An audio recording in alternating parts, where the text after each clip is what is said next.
15ই October 1917 দিনটা ছিল ঠান্ডা কুয়াশায় ঢাকা সকাল। এক মহিলাকে ফায়ারিং স্কোয়াডের সামনে এনে দাঁড় করানো হলো। সৈনিকেরা বন্দুক তুলল।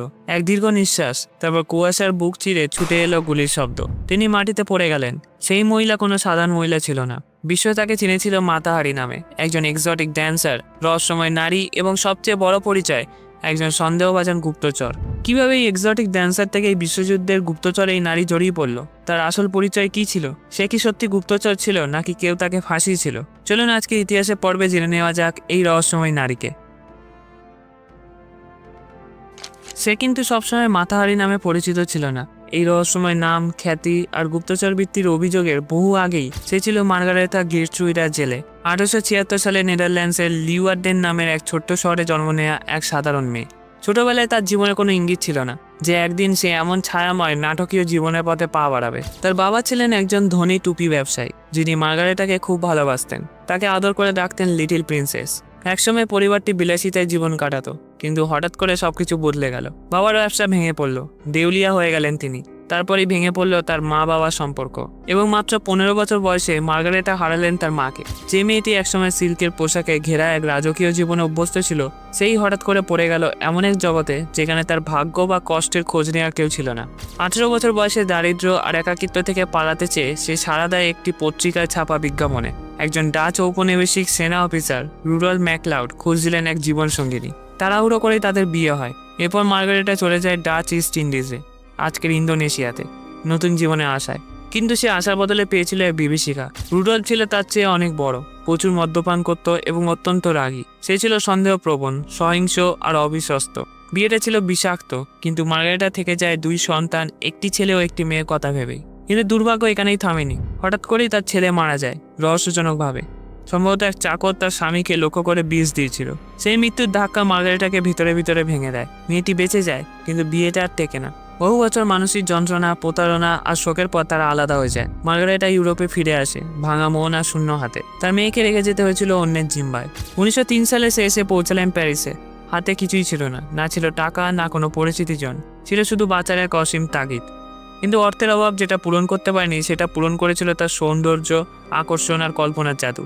সেই সময়ের প্যারিস একটা শহর যা ছিল বাহারি জিনিসে মোহিত আর কেলেঙ্কারিতে মজে থাকা। ঠিক সেই মঞ্চটাই ছিল তার মতো এক নারীর জন্য আদর্শ। মার্গারেটা রইলেন না। তিনি নিজেকে সম্পূর্ণ পাল্টে ফেললেন, হয়ে উঠলেন মাতা হারি, যার অর্থ তিনি বলতেন মালয় ভাষায় দিনের চোখ। তিনি গল্প ভাবতেন, যাবার এক মন্দিরে ছোট থেকে নাচ শেখা, প্রাচ্যের রহস্যময় সাধনায় শিক্ষিত হওয়া। তিনি পড়তেন ঘোমটা, চলাফেরায় ছিল এক অচেনা ছন্দ, আর চারপাশে গড়ে তুলেছিলেন এক প্রাচ্যরূপী রহস্য যারা অনেকটাই ছিল কল্পনা। কিন্তু প্যারিসের কারো যেন তাতে কিছু এসে যাচ্ছিল না, সত্যি না মিথ্যে, কেউ জানতে চাইল না। তার নাচ ছিল ধীর, সম্মোহনী আর ইন্দ্রিয়গ্রাহ্য। শুরু করতেন সম্পূর্ণ পর্দা ঢাকা অবস্থায়, আর এক এক করে রেশমের কাপড় খুলে যেত। শেষে যা থাকতো তা কেবল শরীর আর এক বিভ্রম। কেউ বলতো ওটা যেন আধ্যাত্মিক, আবার কেউ বলতো কেলেঙ্কারিমূলক। কিন্তু সমাজের অভিজাতরা তারা একরকম পাগল হয়ে গেল। তাকে ডাকা হতে লাগলো জাদুঘরে, ব্যক্তিগত সেলুনে, অভিজাত থিয়েটারে। কিছুদিনের মধ্যে তিনি হয়ে উঠলেন ক্ষমতার পুরুষদের সঙ্গিনী, কূটনীতিক, সেনানায়ক, এমনকি অভিজাত রাজ পরিবারের সদস্যরাও। তার নাম উঠে এলো কাগজের গসিপ কলামে। তার চারপাশে ঘুরপাক খেতে লাগলো রাজপুত্র থেকে রাজনীতি, বহু প্রভাবশালী পুরুষদের সঙ্গে সম্পর্কের গুঞ্জন। সত্যি আর মিথ্যের মাঝে সেই দোলাচলি ছিল তার রহস্য, কারণ তিনিই তো চেয়েছিলেন এমন এক জীবন যেখানে কল্পনা বাস্তবের চেয়েও বেশি ক্ষমতাশালী। সেই সময় যখন সমাজে বিনয় আর নিয়মই ছিল শেষ কথা, তখন তিনি সমস্ত নিয়ম ভেঙে দিয়ে ইউরোপকে মোহিত করে তুলছিলেন। জলমলে অলঙ্কারে মোড়া, হালকা পর্দা, রেশমি পোশাকে মঞ্চে উঠতেন তিনি। তার নৃত্য ছিল এক মোহময় জাদু, সাপের মতো কোমল, ধোঁয়ার ভিতর দিয়ে যেন স্লিপ করে চলছে। দর্শকরা নিঃশ্বাস ফেলে তাকিয়ে থাকতো। এমন নৃত্য, এমন নারী আগে কেউ দেখেনি। প্যারিসের বাজারে থিয়েটারগুলো উপচে পড়ত দর্শকে, ফুলে ফুলে ভরে যেত তার ঘর। পাঠাতো রাজপুরুষ, সেনাপতি, কূটনীতি। তিনি শুধুই একজন নৃত্যশিল্পী ছিলেন না, যেন পুরুষদের কল্পনার এক জীবন্ত রূপ। তারপর বদলে গেল পৃথিবী। 1914 সালে ইউরোপ জুড়ে শুরু হলো মহাযুদ্ধ। আগুন আর কাঁটাতারে ঢেকে গেল মহাদেশ। শহর হয়ে উঠল যুদ্ধক্ষেত্র, আর সীমান্তগুলো হয়ে উঠল বিপজ্জনক।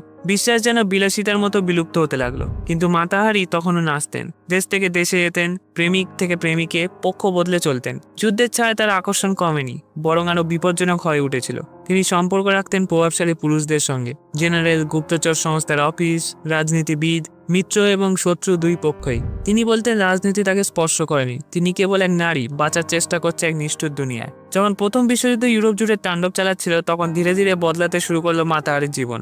মোহময় নৃত্য, রূপের জাদু আর অভিজাতদের সঙ্গে সম্পর্ক, এসব দিয়ে গড়ে তোলা তার ঝলমলে জগৎটা আস্তে আস্তে ভেঙে পড়ছিল।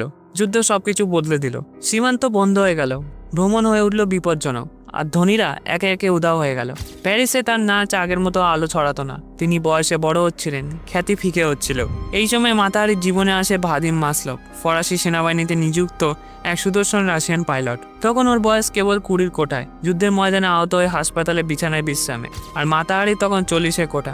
সমাজের চোখে তারা একেবারে অপ্রত্যাশিত এক জুটি, কিন্তু মাতাহারির কাছে তাদের সম্পর্কটা ছিল বিদ্যুতের মতো। শুধু শরীরের টান নয়, সত্যিকারে ভালোবাসা। মাসলভের সঙ্গে তিনি নিজের সব মুখোশ খুলে ফেলেছিলেন।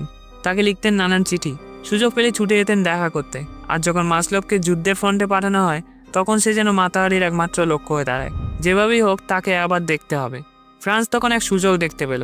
মাতাহারি ছিল অসাধারণ যোগাযোগ। তিনি মোহিত করছিলেন সেনা অফিসার, রাষ্ট্রদূত, এমনকি রাজপরিবারের সদস্যেরও। আগে যেটা ছিল কেবল তার নৃত্যশিল্পের অংশ, সেই ক্ষমতাই এবার রণকৌশলে অস্ত্র হয়ে উঠল। তাকে ফরাসি গোয়েন্দা হিসেবে নিয়োগের প্রস্তাব দেওয়া হয়।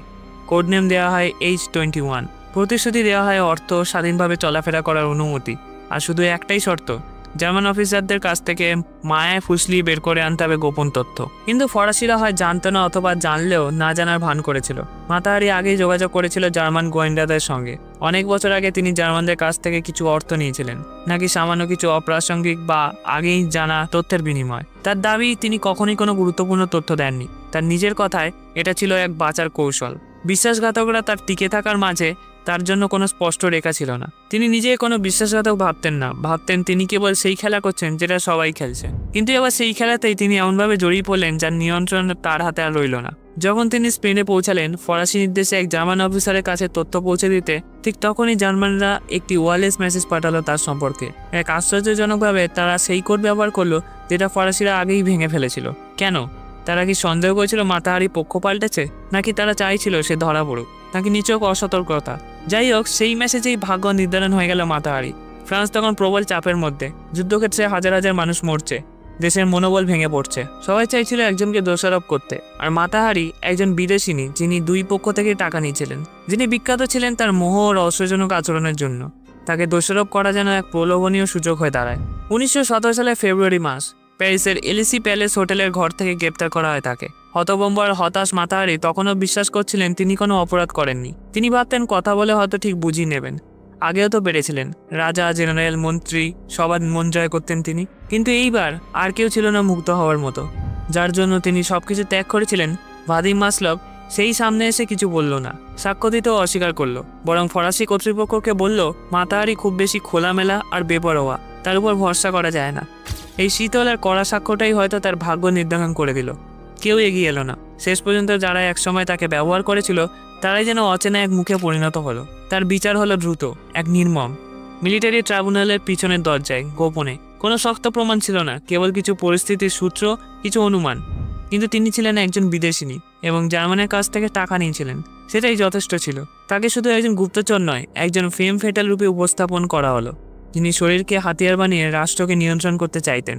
তাকে বিচারের মুখোমুখি করা হয়েছিল শুধু গুপ্তচর বৃত্তির জন্য নয়, তার নারী সুলভ স্বাধীনতা, সৌন্দর্য আর ইচ্ছেগুলো যেন অপরাধে পরিণত হয়েছিল।